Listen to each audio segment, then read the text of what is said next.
Okay, let's dive right in. We're going to talk about one single, absolutely wild summer that completely rewrote the rulebook for global banking. It's an incredible story. You've got greed, you've got failure, and a desperate last-ditch scramble to stop the entire world's financial system from melting down. I mean, think about that for a second. It's a pretty terrifying thought, right? The place that holds your savings, maybe your mortgage, could it just poof, vanish? Well, back then, the world got an answer, and it was a resounding, shocking yes. This wasn't just some academic what-if scenario. It was a real-world crisis that showed everyone just how fragile the whole international system had become. So to really get how this all went so wrong so fast, we have to understand the world of the early 1970s. It was like the Wild West for finance. All the old rules had been thrown out, and nobody had gotten around to writing new ones yet. You see, for decades, the financial world had this safety net of stable, predictable exchange rates. But by '73, that was gone. Currencies were floating freely, which created huge new opportunities to make money, but also massive new risks. And most traders had no clue how to handle it. So you throw in a global oil crisis and a ton of banks expanding overseas with basically no supervision, and you've got yourself a perfect storm, just waiting to happen. And sailing right into the middle of that storm was a German bank called Herstatt. Its collapse was the lightning strike that was about to bring the whole system to its knees. Now, Herstatt wasn't some tiny back alley operation. This was a major player. But behind the scenes, its traders were making these enormous, incredibly risky bets that the US dollar was going to fall. And, well, it didn't. It rose. They ended up with staggering losses. We're talking over 470 million Deutschmarks. And what did they do? They just hid it. They buried the losses, hoping nobody would notice. By the time the regulators finally figured it out, it was way too late. So the key thing here is that Herstatt defaulted. It had promised to pay huge sums of money to other banks all around the world, and now it couldn't. The bank was, for all intents and purposes, completely broke. And this, as you can imagine, instantly created a massive problem for everyone else. Hundreds of banks had lent money to Herstatt, and they were all expecting to get paid back. Suddenly, that money was just gone. Now they were the ones facing potentially huge losses. But it gets worse, because the way Herstatt failed, the specific timing of it all, created this brand new type of danger that nobody had ever even considered before. A risk so famous it's now literally named after the bank itself, Herstatt risk. Okay, so here's how it worked, and it's all about time zones. Think of it like this. You buy something online. You send your money, but just seconds before the company can send you your item, it goes bankrupt. You've paid, but you get nothing back. That's exactly what happened here, but on a global scale. In Germany, banks paid millions in Deutschmarks to Herstatt. But when the German regulators shut the bank down in their afternoon, it was still morning in New York. So the second half of the deal, where Herstatt was supposed to pay US dollars back to those banks, it never happened. The money never got sent. The other banks had paid up, and they got absolutely nothing. And just like that, the one thing that keeps the entire global financial system running, trust, it just evaporated in an instant. And the panic went global.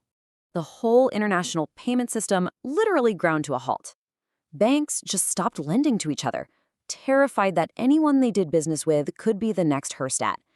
Credit markets froze solid. Smaller banks, the ones without a big famous name, were totally shut out. You could feel the dominoes starting to wobble. And this quote from the time, it just says it all. That freewheeling, money-making vibe of the early 70s, gone. It was replaced by just sheer terror. So the Herstatt failure was the earthquake, right? But as regulators started digging through the rubble, they realized it wasn't just a freak accident. Herstatt was a symptom of a much deeper disease. There were serious cracks in the foundation of the whole system. For example, take Lloyd's Bank. Just a couple months later, people found out that a single trader in some sleepy Swiss branch had managed to lose the equivalent of £500 million in today's money. Now, the bank didn't fail, but it was a huge shock. It proved that even the biggest, most respected banks had absolutely no idea what their own people were doing in their overseas offices. The controls just weren't there. So that was about fraud inside a bank. But another failure brought up a whole new and honestly even scarier problem. What happens when a bank is owned by one country but operates in another and then goes bust? Who's in charge? Whose job is it to fix it?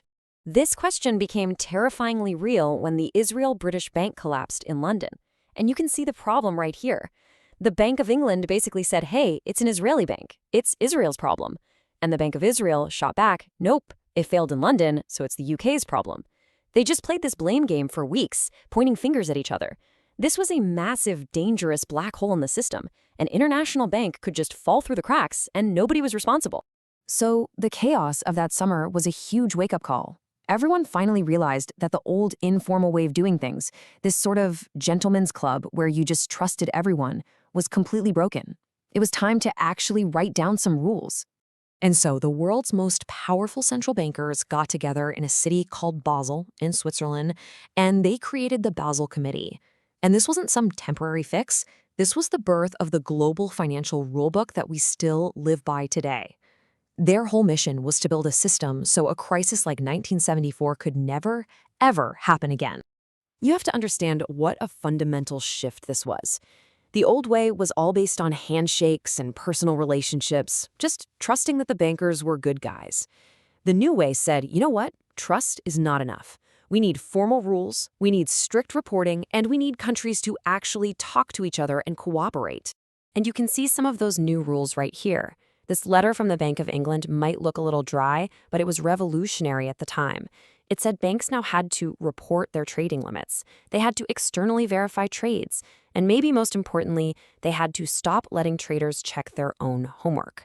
It sounds like common sense now, but it was a huge step away from just trusting and toward actually verifying. Which brings us to the big question, right? After all that chaos, all that work, did it actually work? Is the financial system we have today fundamentally any safer? But one huge piece of the puzzle is something we kind of take for granted now: deposit insurance. That little government guarantee is what prevents widespread panic and keeps people confident in the system. But beyond things like that, the real legacy of 1974 was the ongoing work of that Basel Committee. They didn't just write one rulebook and call it a day. They've been updating it ever since. So really, that wild summer of 1974 was the painful birth of the financial world we live in now. The rules that came out of it have kept evolving. You had Basel I, then Basel II, and then Basel III, right after the 2008 financial crisis. Each time, regulators tried to patch the holes that the last crisis revealed. But as finance gets faster, more digital, and more complex every single day, it leaves us with this one really important question. Is a rulebook that was born in the analog world of 1974 really strong enough for the crises of tomorrow?